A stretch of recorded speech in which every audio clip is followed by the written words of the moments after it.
Dobar dan svima.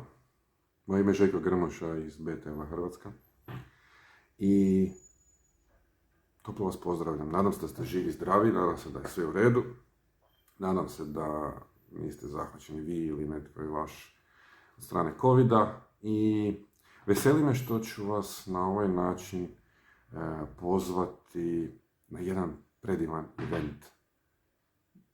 Vidjet ćemo koliko je predivan, ali event je. Naime, tijekom 2020. godine sam ja imao jednu veliku promjenu na sebi. Naime, izgubio sam 50 kg. Nije malo. Ne bi to naravno uspio bez liječničke pomoći. Naravno ne bi uspio bez pomoći novog dragog prijatelja Dalibora Drugovića, doktora Drugovića, sa njegovim magičnim programima. No u tome svemu su mi pomogli i moji dragi prijatelji, doktorica Blaženka Nekić, doktorica Mirjana Semenić-Rutko iz Vukovara, doktorica Ivana Babić i naravno, više nego iko, moja draga supruga Tatjana. Vrijeme je teško. Vrijeme je užasno komplicirano. Mi smo se svi nekako otuđili, naravno držimo distancu, naravno pokušavamo jednostavno držati svoje zdravlje pod kontrolom. I razumijem to. I to je jako potrebno. I ne postoji ništa važnije od toga. No, ljudi vrlo često zaboravljaju da su liječnici, pogotovo liječnici obiteljske medicine, izloženi svakodnevnom stresu, nevjerojatnim količinama poslova, a da su to i dalje ljudi koji imaju svoje obitelji, koji su nečije supruge, muževi, očevi, majke, koji također žele imati svoj život i koji također žele imati svoje... Žele ostati zdravi na kraju krajeva. Žele ostati sposobni da mogu pomoći i dalje. Ovim putem vas pozivam da sudjelujete u eventu koji se zove Mikromaraton. Zašto bi bilo jednostavno? Ja sam odlučio prije mjesec dana početi trčati i uspio sam istrčati 5 km. I onda mi je pala na pamet ideja, pa trebao bih, zašto ja ne bi otrčao maraton? Naravno da ne mogu otrčati maraton u komadu i ne mogu pobijediti lika koji juri za zebrama, ali mogu takav zadatak mogu riješiti na način da to podijelim na 9 uzastopnih dana. Taj put, tu stazu, 42 km, sam odlučio posvetiti liječnicima obiteljske medicine, vama, mojim dragim prijateljima.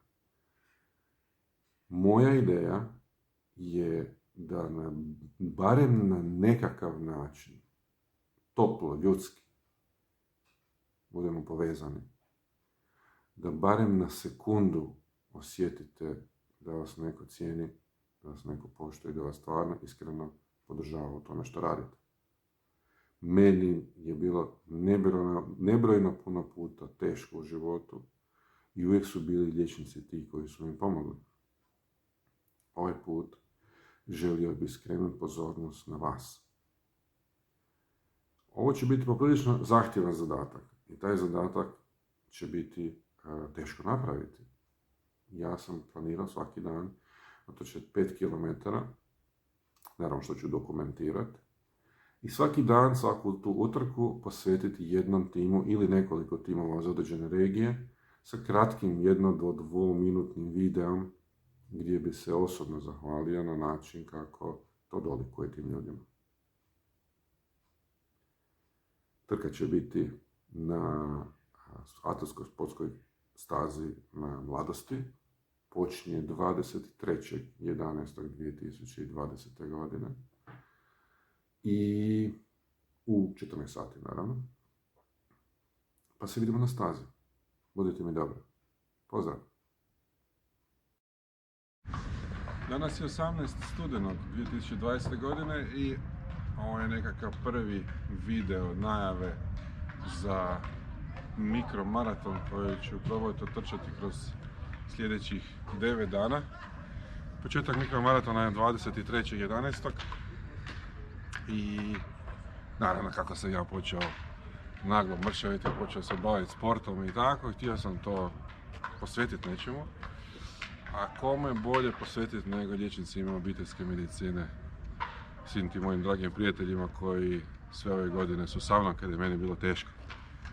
Danas je veliki porast dehumanizacije i demonizacije tih istih liječnika i smatram da ljudi moraju razumjeti da su to isto tako ljudi sa obiteljima, ljudi sa svojim životima, ljudi sa svojim problemima i na jednak način kao što i mi, oni se isto prvi put sreću sa ovom cijelom problematikom COVID-a.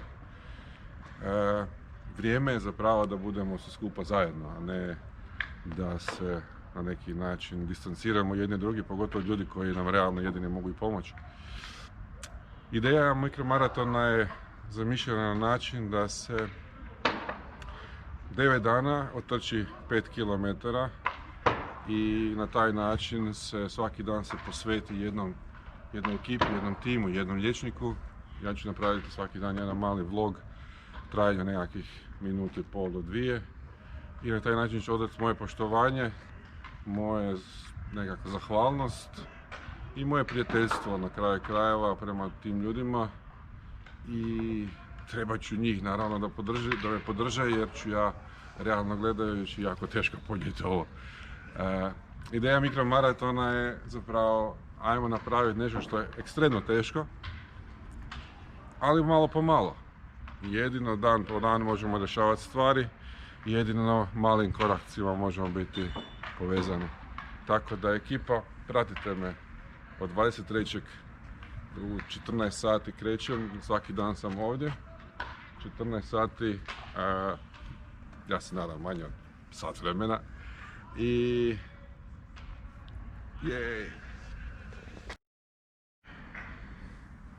da, to će biti jako teško. Naravno da se uspije pogoditi tjedan u kojem su temperature oko nule i svaki dan će pada kiša. Ali, čisto za vas, svaki dan u 2 sata neko trči za vas. Hvala lijepo. Ostanite sa mnom. Dobar dan ponovo. Sad kad ste vidjeli kako izgledam u tajicama, stvari postanu puno drugčije, ali da? Ovaj cijeli koncept je namijenjen ideji da pomognemo ljudima kojima stvarno treba. Ja sam sretan čovjek. Ja sam zdrav. Imam vas na kraju krajeva. Pretpostavljam da je dobar dio vas također sretan u životu. Možda je teško, možda je opterećujuće, možda je zahtjevno što se tiče posla, što se tiče financija, što se tiče nekakvih životnih briga, ali još uvijek podnošljivo. Postoje ljudi koji nemaju. Postoje ljudi koji nisu te sreće. Postoji župna pučka kuhinja Svetog Josipa na Trešnjevci koju vodi moj dragi prijatelj Saša Franski. I ja i 8 sponzora, to jest nas 8 sponzora i medijski pokrovitelji ćemo donirati određena sredstva za pučku kuhinju. Imate dolje, imate određene podatke oko toga gdje možete napraviti donaciju, jer kako ima 9 dana utrke, tako ima i 9 sponzora. 9. sponzor ste vi.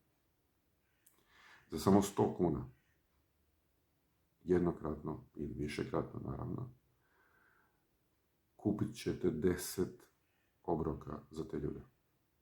Niko ne želi biti siromašan. Niko nije sretan zato što je siromašan. Ljudi koji su gladni treba jesti. Ako već ja ne mogu jesti više, nek jede neko drugi. Hvala vam najljepše i budite mi dobro. Pusa.